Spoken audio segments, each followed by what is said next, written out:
जय जिजाऊ, जय शिवराय, जय शंभूराजे। गडकिल्ले संवर्धन प्रतिष्ठान महाराष्ट्र राज्य सादर करत आहोत शिवसाम्राज्याचे दिनविशेष। 19 मे इसवी सन 1520 रायचूरची लढाई। विजयनगर सम्राट कृष्णदेवराय आणि विजापूरचा इस्माईल आदिलशाह यांच्यात रायचूर येथे युद्ध, यात आदिलशाहीचा सपाटून पराभव। विजयनगर साम्राज्याचे प्रचंड लष्करी सामर्थ्य आणि उत्कृष्ट नेतृत्व यांचे प्रतीक म्हणजे रायचूरची लढाई। शत्रूचेही डोळे दिपावेत इतके प्रचंड लष्कर राजधानीतून लढाईसाठी बाहेर पडले होते। 19 मे इसवी सन 1673 शिवाजी महाराजांनी चिपळूण येथील आपल्या जुमिलेदार, हवालदार आणि कारकुनांना एकत्र पत्र लिहिले आहे।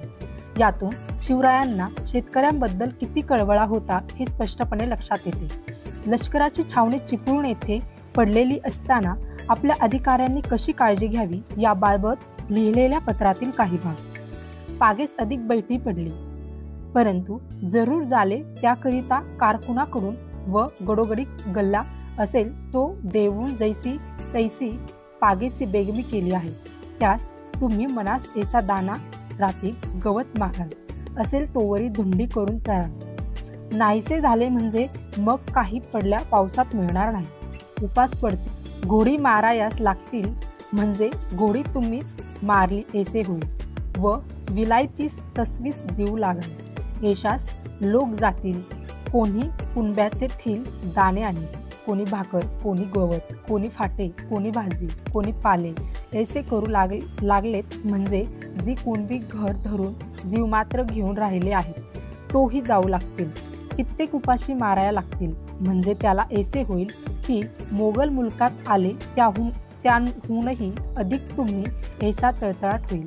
रयतेस काडीचा आजार द्यावास गरज नाही, कोणावरी जुलूम अगर जाजती अगर कोणासी कलागती करावयाची गरज नाही। हाली उन्हाळ्यात आहे, कोणी अक्त्या करतील, कोणी भलते जागा चुली रंधनाळा करतील। आकट्या जाळीता अगर रात्रीस दिवा घरात असेल, अविसराचा उदीर वात नेईल, ते गोष्टी न हो आगीचा दगा न हो। शिवरायांचे हे पत्र मुळातूनच वाचण्यासारखे आहे।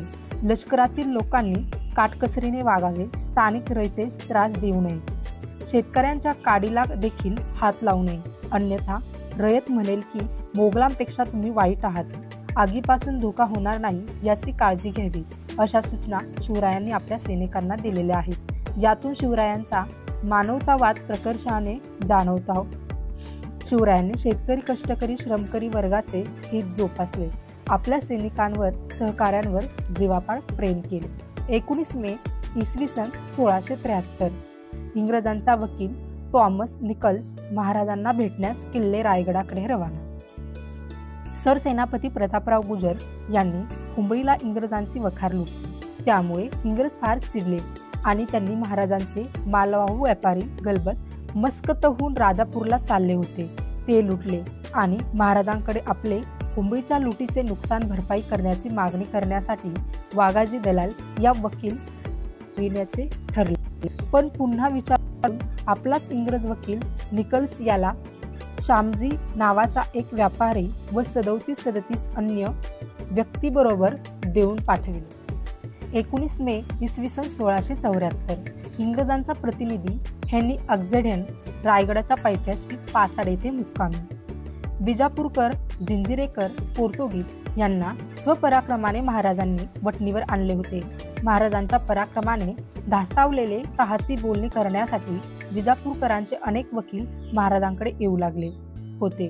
जंजिरेकर सिद्धीही इंग्रजांच्या मध्यस्थेने तहाची याचना करीत होते।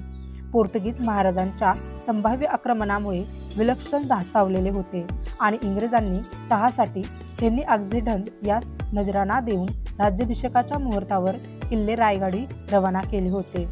हेन्री अलेक्झांडर किल्ले रायगडाच्या पायथ्याशी पाचाड येथे पोहोचला। 19 मे इसवी सन 1674 महाराज श्री भवानी 1.25 मन सोन्याचे छत्र अर्पण करण्यास किल्ले प्रतापगडावर। किल्ले रायगडावर महाराजांनी कडेकोट बंदोबस्त केलेला होता। हेन्री अक्झेडन दिनांक 19 मे इसवी सन 1674 किल्ले रायगडाच्या पायथ्याशी पाचाड येथे सकाळी 9 वाजता पोहोचला, परंतु त्याला महाराजांच्या परवानगीशिवाय किल्ले रायगडावर जाण्याची मनाई करण्यात आली. महाराज यावेळी किल्ले प्रतापगडावर गेले होते.